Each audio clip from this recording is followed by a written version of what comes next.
Hello ladies and gentlemen, I am Dr. Claudia Albers, Planet X research and professional physicist. And today I'd like to bring to you another one of my articles. This one is entitled Interstellar Space Rock OUMUAMUA Accelerating Suggests It is a Spacecraft. Now, it has been recently reported that a space rock coming through the inner solar system on a hyperbolic orbit is now moving out of the solar system and is accelerating. A hyperbolic orbit is an open orbit as opposed to an elliptical orbit, which is a closed orbit. An object in a closed or elliptical orbit is in orbit around the sun, and it has been a part of the solar system for a long time, or is an object that came through the solar system and has been captured by the sun's gravitational attraction. And here you see an image of this object. I believe this is an artist's impression. And this is the particular shape of the object as well. It seems to be long and flat. And it has now been observed to be moving away from the sun and accelerating. Now, an object that moves through the solar system in a hyperbolic orbit has not been captured, is therefore clearly only moving through the solar system and must have come from outside it, and may therefore be called an interstellar object. And here's an illustration of the different possible orbits an object in the solar system or moving through the solar system may have. And first of all, we have the circular orbit, and then we have the elliptical orbit. These two are closed orbits. The circular orbit is a special case of the elliptical orbit. And for the circle, we have an eccentricity of 0, and for the elliptical orbit, we have an eccentricity of between 0 and 1. It must be less than 1, because this orbit, which is a parabola, has an eccentricity of exactly 1. And the hyperbolic orbit then will have an eccentricity which is greater than 1. So we could say that the parabola is a special case of the hyperbola. So these are the open orbits, and this would mean any object moving in an orbit between the parabola and anything else would be in an open orbit, whilst these ones are closed orbits. So both parabolic and hyperbolic orbits are open orbits, which describe the trajectories followed by objects that have not been captured by the sun. In this case, their trajectory is simply perturbed by the sun so that it curves around the sun.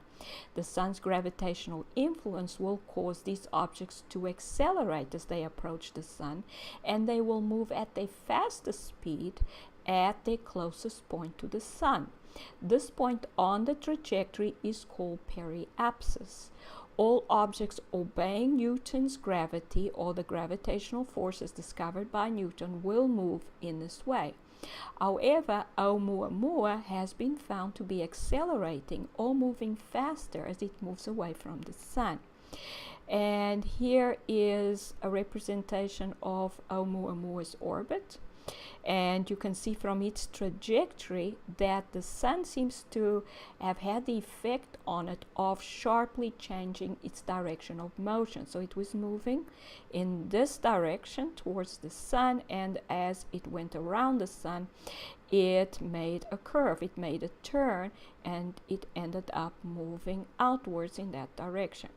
Now, according to Newton's gravitational law, the object would be moving at its fastest when it is at its closest to the sun. So right here, close to the sun, it would be moving its fastest.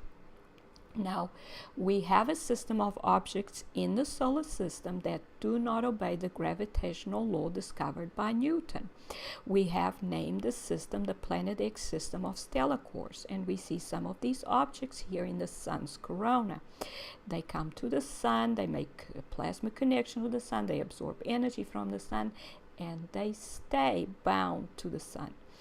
Now, the study of these objects as they interact with the sun has led to the understanding that they are depleted in energy and that this causes them to have an extremely low gravitational influence.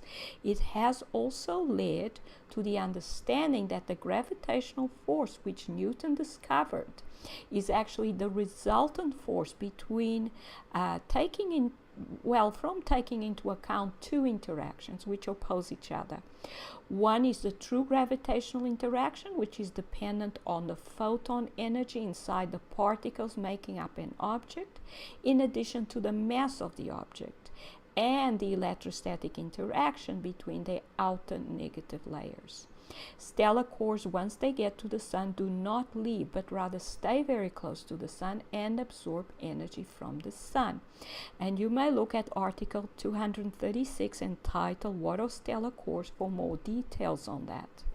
The fact that the interstellar object OUMUAMUA did not stay at the sun shows that it is not an energy depleted or dead object and should therefore follow the kind of orbit that obeys Newton's gravity. In other words, it should obey Kepler's laws, since Kepler's laws are a direct consequence of Newton's gravity. However, OUMUAMUA has been observed to be accelerating as it moves away from the sun, which has prompted astronomers to suggest that it is a comet. In other words, astronomers have stated that this object must be a comet, as then it would be outgassing, and this would explain it accelerating as it moves away from the sun. But this explanation is simply not possible. Comets, like asteroids, do not violate Kepler's laws. Thus, all comets and asteroids, no matter what orbit or trajectory they follow around the sun, be it a closed or an open orbit, will move the fastest at periapsis. The way an object is judged to be a comet is the appearance of the characteristic coma and tail. This object has not developed any such characteristic. If objects that are clearly comets from the size of the comet tails they develop do not violate Kepler's law, i.e. always slow down as they leave the solar system instead of speeding up as this object is doing, how can stating that this object is a comet explain this object's violation of Kepler's laws?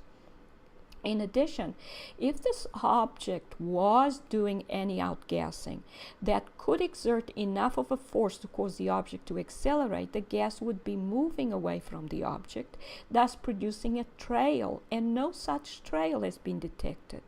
Any outgassing that remains with the object means that the gas is gravitationally bound to the object and cannot be producing thrust.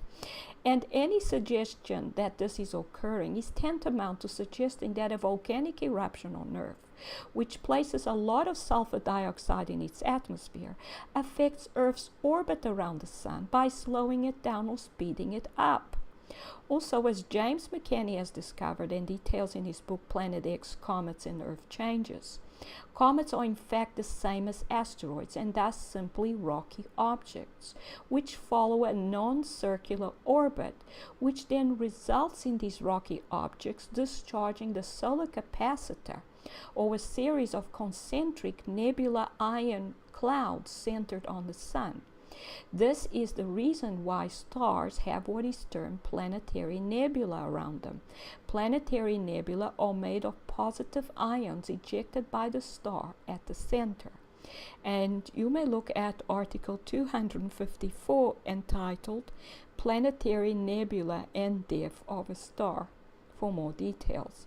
And here's an illustration of how a comet moving through a very elliptical orbit or even an open orbit will discharge the capacitor, which is a series of concentric clouds, and there are ions ejected by the star in these clouds, and they will have different weights depending on the distance from the sun.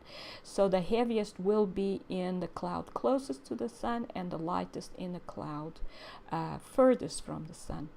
And a comet coming in will draw a current of ions from the nearest cloud, and it will draw a current of electrons from the sun's outer negative layer, the corona.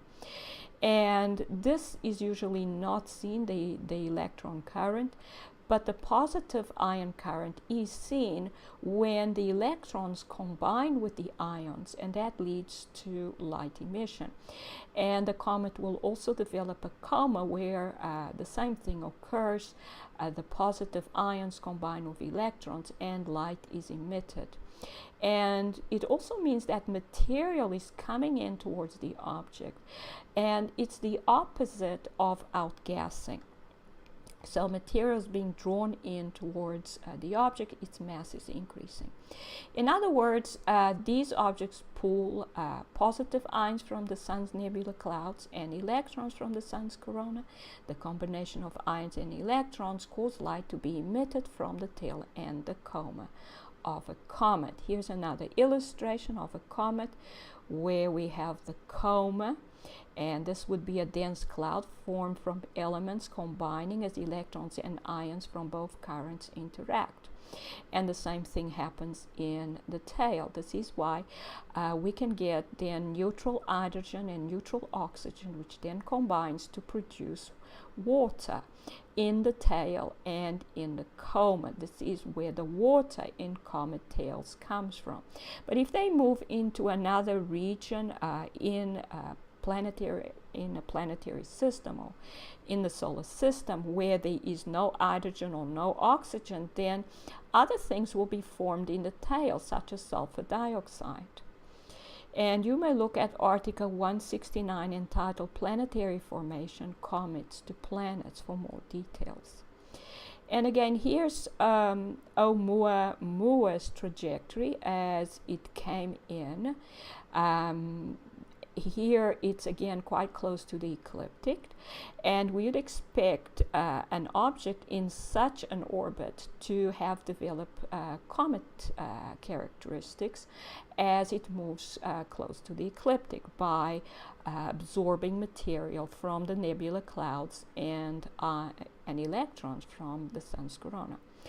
So what could be causing OUMUAMUA to accelerate as it moves away from the sun? An asteroid on a trajectory that sharply deviates from a circular one would be expected to develop comet characteristics, at least when it is closest to the ecliptic plane.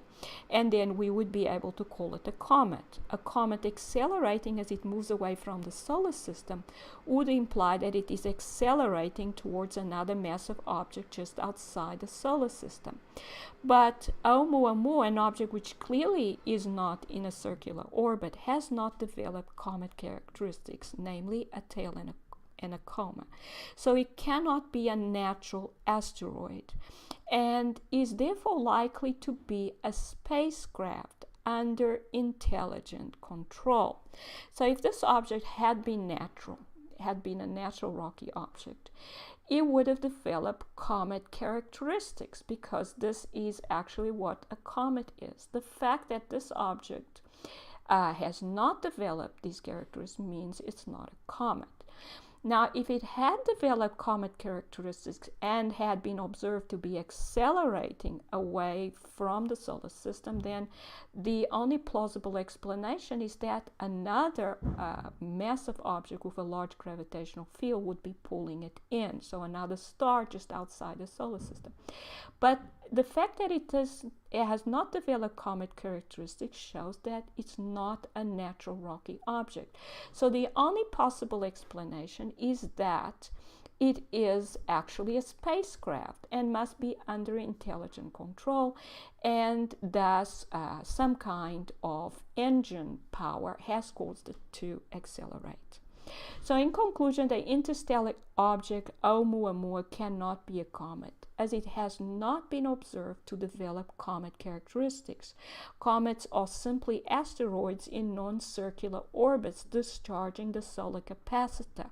The more the orbit deviates from circular, the more comet characteristics we can expect an asteroid to develop. OUMUAMUA is in a trajectory which is far from being circular and has not developed comet characteristics and has furthermore violated Kepler's laws by accelerating as it moves out of the solar system. And this indicates that Oumuamua cannot be a natural rocky object and is therefore most likely a spacecraft under intelligent control. This is Dr. Claudia Albers, Planet X physicist. Thank you for watching.